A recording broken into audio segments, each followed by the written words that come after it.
This was the hardest interview in the world. The moment the candidates received the test paper, they froze, because the test paper was a blank sheet of paper. Everyone was confused, but no one dared to speak, because before the exam began, the examiner announced 3 strict rules. Rule 1, no talking to the examiner or the security guards. Rule 2, no leaving this room. Rule 3, do not stain or damage the test paper. Even violating one rule would result in immediate elimination and the loss of a job with a $5 million annual salary. After confirming the rules, the examiner started an 80-minute countdown, and then left the room. Everyone stared at the blank paper, completely lost. No one knew what the answer was. As time passed, a woman finally couldn't take it anymore. She believed the company wanted them to be creative, so she picked up a pen and began to write. But the moment she wrote her name, a security guard walked straight over, grabbed her, and threw her out of the room, because she had violated Rule 3 by staining the test paper. After seeing the woman eliminated, everyone else immediately put down their pens. But one person suddenly realized that the examiner had only mentioned 3 rules. That meant as long as they didn't break those rules, everything else was allowed. So he casually stood up and began practicing Tai Chi. Seeing that the guards had no reaction, he became even bolder and started greeting the others, because the rules only said they could not speak to the examiner or the guards. It didn't say they couldn't talk to each other. The others realized this was allowed and began talking as well. They started thinking about why the paper was blank. Then Lisa stood up. She said,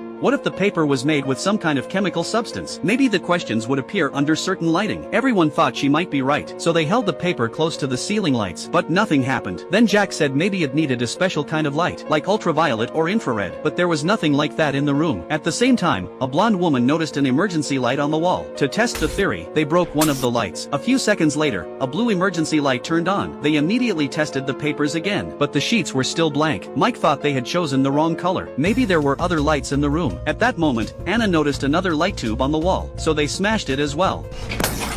Soon an orange light lit up. Everyone rushed over to test again, but there was still no change. At this point, David decided to try a different method. He brought over the eliminated woman's test paper. He believed the paper must be made of special material. Maybe shading it with a pencil would reveal something. But again, nothing changed. Since light and pencil didn't work, he decided to try liquid. After saying that, he tore the test paper into 2 pieces. He handed one piece to John, asking him to test it with saliva, while he used urine for his own experiment. In the end, this method didn't work either. Everyone felt helpless. Then they noticed Paul, because from the moment they entered the room, Paul had never stood up once. They asked him why. Paul looked at them and said something strange.